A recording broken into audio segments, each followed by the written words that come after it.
So this month, our theme here at MLUC is about possibility. Is that me? No? Okay. It's about possibility. And last week, Reverend John invited us to consider the case for reincarnation. And today, friends, I invite you to journey with me to the dream world, a realm where boundaries of the material dissolve and the veil between the physical and the spiritual grows thin. I invite us to explore together the possibilities that await us when we surrender to sleep and open ourselves to the wisdom and the wonder of our dreams. You know, the human brain is very fascinating. It's a very fascinating place to be, especially when we drift off to sleep. Dreams are vivid mental, emotional, and sensory experiences that arise when we sleep, meditate, or even sometimes daydream. When we sleep, our minds enter a unique state where dreams often unfold, offering us a window into our subconscious, or for some others, another realm. According to science, there are common and intense dreams that the most common and intense dreams occur when we go into REM sleep. And that's when our brains become extremely active. And there are so many perspectives on why we dream. I'm not going to go too deep into the science today, but I did want to share something from D. Raj Roy, who is a postdoctoral fellow at the McGovern Institute. He said the brain is constantly recording information, but how do we take a break and then make sense of it all? Well, Roy says this is where dreams come in. During our sleep, our newly formed memories are gradually woven into a fabric of our long-term memory. Dreaming is shaped by this process of consolidation, and most dreams are built from the experiences, thoughts, emotions, places, and people we already know. He also spoke about the mysterious rhythms of beta, gamma, and alpha waves. But again, today I want to set aside science just for a little bit and instead invite us again into the wonder. What can the realm of dreams teach us about ourselves, teach us about our connection to spirit, and how can our dreams help us dream a better future into being? For some, dreams are filled with meaning, symbolism, and wisdom. For others, perhaps, dreams are not imbued with significance in the way we expect, but instead carry a magical and mystical essence, an invitation to embrace the mysterious echoes of our heart and our shared experience as human beings. The dream world has long been regarded by many spiritual traditions as a real place, one that is no different than the material world that we live in and are experiencing right now. The dream world, for some, can move beyond our five senses and might be more closely linked to our sixth sense. So when we close our eyes and drift into sleep, we move through a threshold, a portal, where time does not exist, where the realm of the ordinary frameworks, rules, space, and logic dissolve into thin air. In this sacred place, our souls become wanderers and explorers of great mystical and mysterious landscapes. For some, the dream world can be a spiritual classroom, a place where wisdom is imparted through symbols and stories, and sometimes we encounter beings or our ancestors. Dreams may offer us guidance, healing, or insight. Dreams help us to process our joys and our sorrows, our fears, and our aspirations. And in some indigenous and mystical traditions, dreams are not merely random firings of the brain. No, these are messages from the spirit and a language of the soul. Black Elk, medicine man of the Lakota people, said it best. Sometimes dreams are wiser than waking. And Don Coyes of the Mohican Nation further explains in the Meditations with the Native American Elders, the Four Seasons book, says the Great Spirit has many ways of communicating with human beings. He talks us through the five senses: sight, hearing, taste, smell, and touch. For example, we can observe nature and see a lesson or get an answer. These five senses function primarily in the physical world, but we also have the ability to receive communication from the unseen world. To do this, we have this sixth sense. It comes in the form of dreams, imagination, intuition, inspiration, or even that hunch that you might get. Along with dreams or our intuitive thought, there is a feeling, like deep down in your stomach, that feeling, that knowing, where you just don't need any proof. You just know. We need to pay attention to our dreams and our intuition and that gut feeling of just knowing, not to cast them off. To regard the dream world as a spiritually real world is to honor the depth and the mystery of our inner lives. It invites us to listen more deeply and to be attuned to the whispers of our hearts, our desires, our longings, and our discernment process. By embracing the dream world as a sacred space, we open ourselves to new ways of knowing, healing, and connecting with the divine.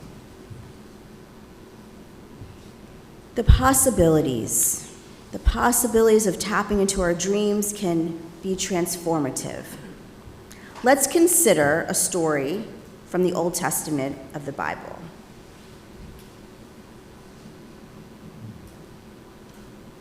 Specifically, the story of Joseph.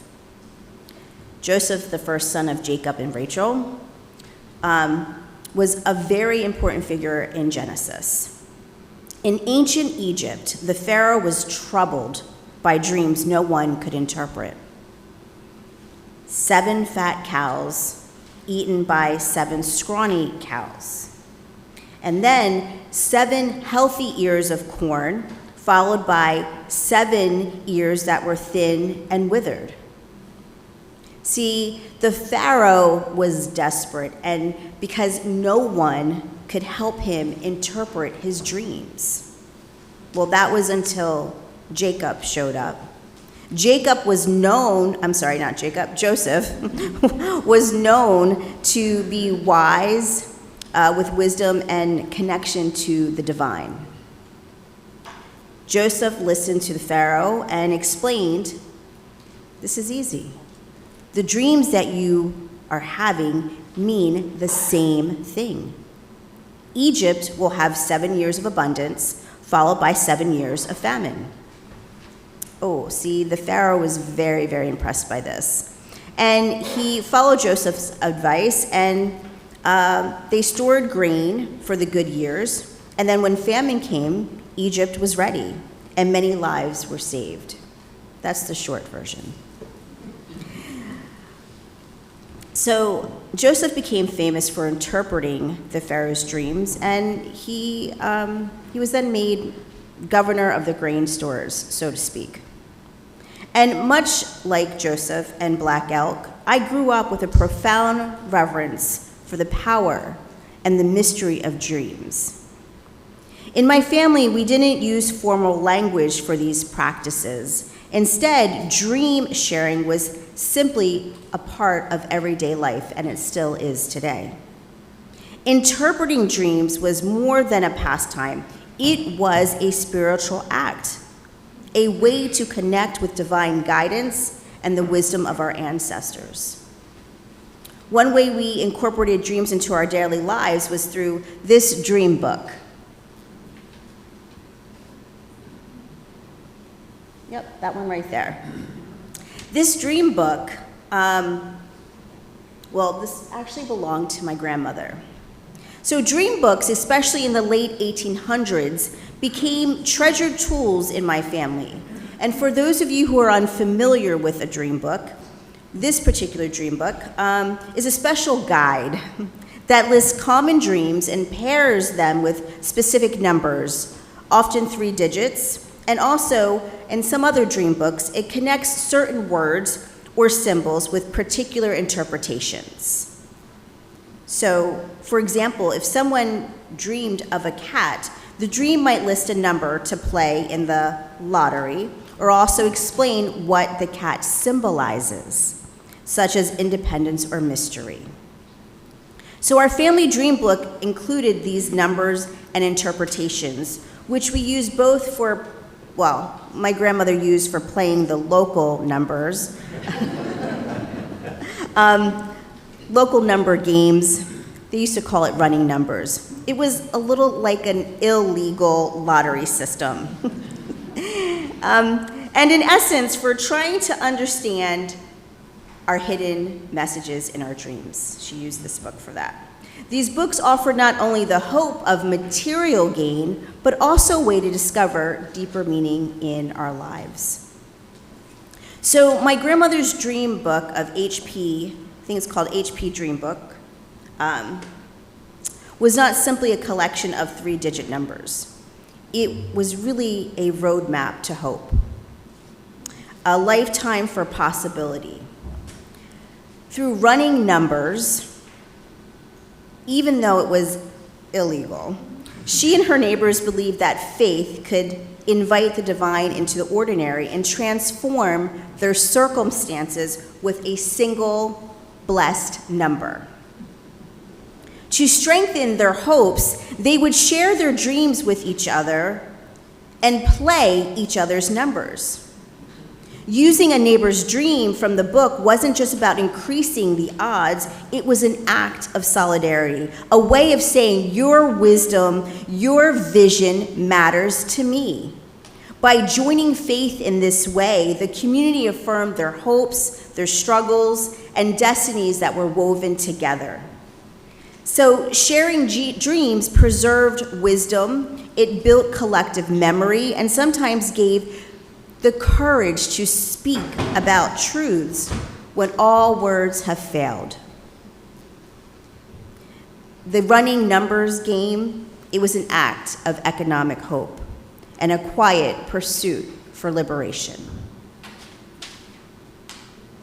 The last story I want to share with you is a little bit rooted in African cosmology of the people of Burkina Faso. I've spoken about Malidoma Somé before, and Malidoma Somé, he was a spiritual leader whose name means friend of the enemy or stranger, because he believed it was his destiny to come to the West and introduce Western society and promote African cultures and African cosmology. So when he returned, after being away for some time in Europe and the United States, when he returned to his village, he wanted to do an experiment. He wanted to see if the people and the elders in his village would be able to understand the difference between reality and imagination. And he recounts the story in his book of water and the Spirit in the chapter called The Voyage Home. He said when he was home visiting his village in 1986, He brought on a little electronic generator, a television monitor, and a VCR, and Star Trek. And he brought the particular episode called The Voyage Home. He said, I wanted to know if the Dagara elders could tell the difference between fiction and reality. The events unfolded in a science fiction film considered futuristic or fantastic in the West.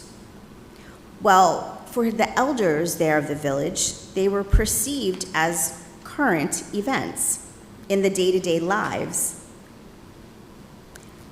The elders did not understand what a starship is.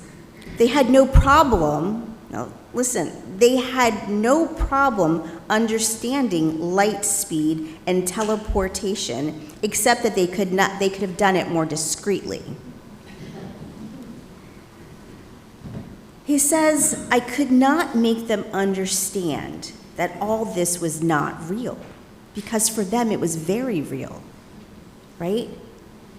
They might have not used a starship, but they might have used a boat to transport themselves through the stars. And he said the only way he could get across to them that this Western concept of fiction was to tell them it was lies, because they didn't have a word. He continues to say, my elders were comfortable with Star Trek, the West vision of its own future, because they believe in things like magical beings such as Spock, traveling at speed of light, and teleportation. The wonders that Westerns imagine being part of their future was very much a part of the elders' everyday lives. So this blending of imagination and reality offers a powerful metaphor for how we can find meaning in our spiritual journeys and our Unitarian Universalist values. We are guided by one of our values, which is pluralism. We honor the countless ways the sacred can speak to us, whether through scripture, science, cultural experiences, or, as we explored today, the mysterious landscapes of our dreams. So I invite you to reflect, how might your dreams be speaking to you? What truths are they whispering about who you are and how you are called to show up? How can you lend yourself to the vast possibilities of the dream realm and listen for its messages? I would like to invite you to consider maybe keeping a notebook by your bed, jotting down your dreams before your feet hit the floor and they begin to fade. I invite you to share your dreams with those you trust and invite others to share their dreams with you. By honoring and holding these dreams together, we are able to create a space for wisdom. We are able to create a space for healing and transformation.